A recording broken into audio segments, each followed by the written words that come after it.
Gara jabeeyyiin fixxaleeffannoo waamicha nagaa fudhatanii waraana harkaa kennachuun himameeti jira. Daandiin saffisaa Moojoo hawaasaa marsaa sadaffaan xumuramuun himameeti jira. Oduu biyya alaatiin Chaayinaan humna haaromuu irraa anniisaa elektirikii kiiloowaatii biliyoona 1.2 maddisiisuun himameeti jira. Akka moltoo hordoftaa fi daawwattoota qaroo miidiyaa irraa oduu galgala kanaaf qindeeffadhe isinitti himaa kana hanga ammaa isinitti hime hangafoota oduuti amma gara bal'ina oduu keenyaa isin dabarsa. Gara jabeeyyiin fixxaleeffannoo waamicha nagaa fudhatanii waraana harkaa jedhaman immoo ta'uu himaniiti jiru. Namoonni sadanuu dhalattoota Oromoo ta'uunis maddeen keenya ibsaniiti jiru. Haa ta'u malee lammiileen Itoophiyaa duutiitti murtaa'e hedduun imala seeraan alaatiin karaa Yamaniitiin gara Suudi Arabiyaatti wayita seenan daldaltootaan baala sammuu namaa hadoochan baatanii osoo deeman qabamaniiti jedhamaniiti jiru. Hedduun isaanii immoo waanuma baatanii akka hin beekne kan himan maddeen ergaa mana murtii dhaqanii achitti baala sammuu nama hadoochaa ta'uu isaa beekan jechuunis himaniiti jiru. Manni murtii falmii isaanii haqa ofii isaanii akka kabajan biyya isaanii keessa akka hin jirree fi haaraa ta'uu fi afaan Arabaa wallaaluu danqaa guddaa akka itti raawwataa jiranis ibsaniiti jiru. Balaa tiraafikaa boosatti mudatee namoonni 9 du'uun himameeti jira. Balaa tiraafikaa boosatti mudatee namoonni 9 du'uun isaanii keessa immoo 7 ogeeyyii fayyaa ta'uunis ibsameera. Balaa tiraafikaa godina Shawaa Bahaa aanaa boosatti mudatee namoonni 9 qajeelchi poolisichaa aanichaa boosaa beekseeti jira. Inspektar Olaanaa Silashii Bayii qindeessaa nageenya tiraafikaa aanaa boosaati. Balaa kun immoo onkololeessa 12 bara 2018 halkan aanaa boosatti naannoo sa'aatii 9tti dhaqqabuu isaa himaniiti jiru. Konkolaataan geejjibaa uummata Adaamaa irraa ka'ee gara Matahaaraa imalaa osoo jiru konkolaataa fe'umsaa Ayisuusii walitti bu'uudhaan lubbuun namoota kanaa galaafachuu mirkaneessaniiti jiru. Balaa kanaan immoo imaltoonni 4 battalumatti bakka balaan kun itti dhaqqabetti yoo du'an 4 immoo gara hospitaala boosatti geeffamanii du'uu fi namni tokko immoo yaalaaf gara Adaamaatti ergamee achumatti du'uu Inspektar Olaanaa Silashii dubbataniiru. Namoonni 3 dabalataan balaa kanaanis miidhamuu kan himan immoo qindeessaan nageenya tiraafikaa aanaa boosaati.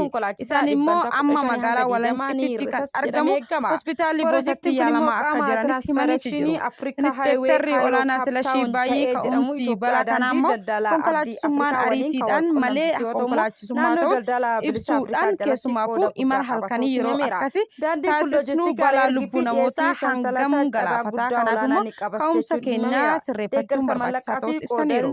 Balaa tiraafikaa kanaan immoo kan lubbuun isaanii darban namoota 9 keessaa namootni 7 ogeeyyii fayyaa godina Arsiirraa qormaata barnoota fooyyeffannaa yuunivarsiitii Haramayaatti fudhachuuf imalaa turan ta'us ibsaniiru.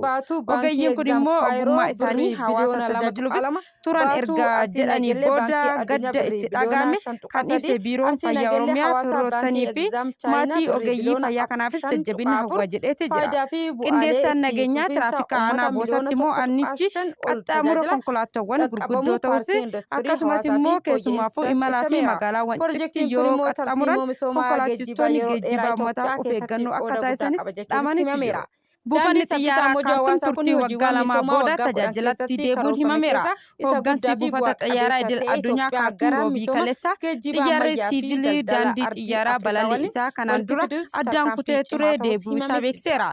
Kunis immoo sochii siivilii abbeeshii sababa waraanaatiin waggoota 2 ol addaan citee ture booda gara magaalaa guddoo Suudaanitti deebi'uu ifoomseera. Buufanni xiyyaaraa kun immoo guyyoota 2 darban hojii isaatti deebi'uu isaatiif immoo sagantaa qopheeffamee danquuf immoo yaaliin garee poolisii humna addaa Suudaan haleellaa dirooniitiin raawwatanii fi akkasumas immoo abbaan taayitaa siivilii abbeeshinii buufanni xiyyaaraa kun immoo Roobii Kaleessaa balalii jalqabuufis qophii ta'us beekseera. Sararri daandii xiyyaaraa Badrii jedhamu kun immoo yeroo gabaabaa dura buufata xiyyaaraa idil addunyaa Kaartuum gubbaarratti kanaanis immoo qophii sagantaa kanaa jalqabsiisuufis immoo taasifame tiraafikoonni fi qilleensi magaalaa guddoo biyyattii turtii waggaa 2 booda irra deebi'ee banuufis beekseera jechuun hoogganaa buufata xiyyaaraa fuula miidiyaa hawaasaa ofii isaarratti ibseeti jira. Haa ta'u malee kamisa har'aa onkololeessa 13 bara 2018 humnoonni poolisii Suudaan diroonii fayyadamuudhaan haleellaa buufata xiyyaaraa idil addunyaa Kaartuum irratti xiyyeeffatee taasisaniitii jiru jechuunis ibseera. Haleellaa diroonii ollaa kibba buufata xiyyaaraa Kaartuum waggaa 7 haleeluufis hordofee naannichatti shakkii uumuu fi miidiyaalee Suudaan gabaasanii jechuunis arriin gabaasetti jira. Haaluma kanaan hordofee dho'insawwan buufata xiyyaaraa idil addunyaa kaartuum keessatti dhagahamuu miidiyaawwan kunneen gabaasanitti jiru. Haleellawwan humnoota qixxaataa kuni buufata xiyyaaraa irratti dabalatan bu'uuraalee misoomaa kanaa kan raawwatan kaartuum jiran irratti illee kan xiyyeeffate ta'us kan gabaafame yoo ta'u, haa ta'u malee haleellaa kanaan hordofee miidhaan buufata xiyyaarichaa irratti ga'e akka hin jirre miidiyaaleen rakkoo jedhamu tokkollee akka hin jirre gabaasetti jira. Lammiileen biyya alaa 36,000 ol viizaa isaanii yeroo dheeraafis osoo hin haaromsin turan adabamuun ifoometti jira. Tajaajilli immigireeshinii fi lammummaa Itoophiyaa lammiilee biyya alaa biyyattii keessatti viizaa isaanii osoo hin haaromfatin yeroo jalaa darbe 36,000 ol adabuu isaa beekseera. Hojimaata kanaanis gara seeratti deebisuufis hojjechaa jiraachuu beekseera. Lammiileen biyyoota adda addaa irraa gara Itoophiyaatti dhufan kunneen dhimmoota akka konfiraansii idil addunyaa magaalaa Finfinnee fi gaggeeffamu irratti hirmaatan rakkoo tokko malee akka tasaa seeratti akka hin sochoone tattaaffii taasifamaa akka jirus Daayirektarri olaanaa tajaajila addaa Salaamaawit Daawit ibsaniiru. Addee Salaamaawit tajaajila immigireeshinii fi lammummaa Itoophiyaa viizaa elektirooniksii kennuufis sa'aatii 24 hojjechaa jiraachuu eeraniiru. Kanaanis immoo tajaajila viizaa lammiilee Itoophiyaa 188 yeroo dhufanitti viizaa akka argatan eeraniiru. Dabalaanis tajaajila paaspoortii waliin wal qabatee tarkaanfiiwwan fooyya'insa adda addaa fudhatamaa jiruufis namoota 26 gocha seeraan alaa keessatti waan hirmaataniif itti gaafatamummaa ibsaniiru.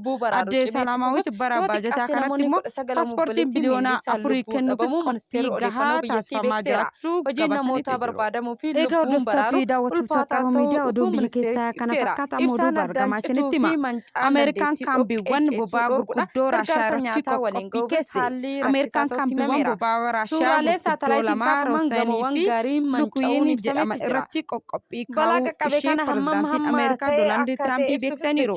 Kunis immoo dhimma waliigaltee nagaatiin wal qabatee Yuukireen Raashiyaa irratti dhiibbaa uumuufis akka ta'es kan himanidha. Vilaadiimiir Puutiin wajjinis yeroo hundaa haasaa gaarii taasifna garuu isaan homaa jijjiirama hin fidan jechuunis himanitti jiru. Pirezidaantiin Ameerikaa Doonaald Tiraamp dhimma waliigaltee nagaa kanarratti hoogganaa naatoo Maarko Ruutoo waliinis yeroo mari'atan irratti qophiiwwan kun kan dhagahame pirezidaantii Vilaadiimiir Puutinii fi Tiraamp Budaapestitti wal arguuf mari'achuu kan karoorfame ta'us yeroo hin murtoofnetti darbuu isaa himuu keenya guyyaa tokko dura ni yaadatama. Roobii kaleessaa haleellaan Raashiyaan akka haaraatti Yuukireen irratti jalqabdeen daa'imman dabalatee namoonni 7 ajjeefamuunis gabaafameera.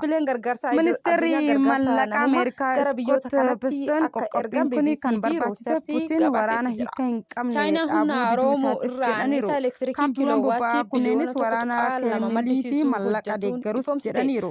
Raashiyaan immoo garuu qophii Ameerikaa kanaafis hanga ammatti deebii homaayyuu akka hin kenninetti ibsameeti jira.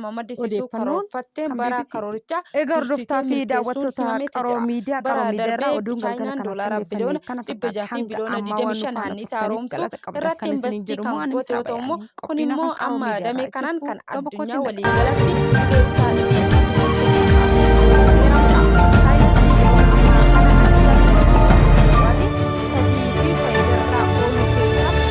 keessaa tokko humna anniisaa haaromuu irraa kan argamu ta'us eerameera. Chaayinaan anniisaa elektirikii qilleensaa fi aduu irraa maddisiiftuu biyyoota ollii isheetiifis ergaa jiraachuus himameera. Biyyattiin anniisaa haaromfamuu danda'u maddisiisuudhaan hanga har'aa gubataa yookaan immoo kaarboon daayoksayidii qilleensaatti gadhiifamuu meetiriik toonii biliyoona 4.1 hir'isuu akka dandeessu ragaaleen kun kan mul'isu ta'uu odeeffannoon kan CGT'niiti. Egaa hordoftoota fi daawwattoota qaroo miidiyaa irraa oduu galgala kanaaf qindeeffannee kana fakkaata hanga ammaa waan nu daawwattanii nu hordoftaniif galata qabdanii akkuma beekamu miidiyaa keenya sabiskiraayib laayik sheer gochuudhaan nu faana turaa maatii keenya ta'aa isiniin jenna galgala gaarii.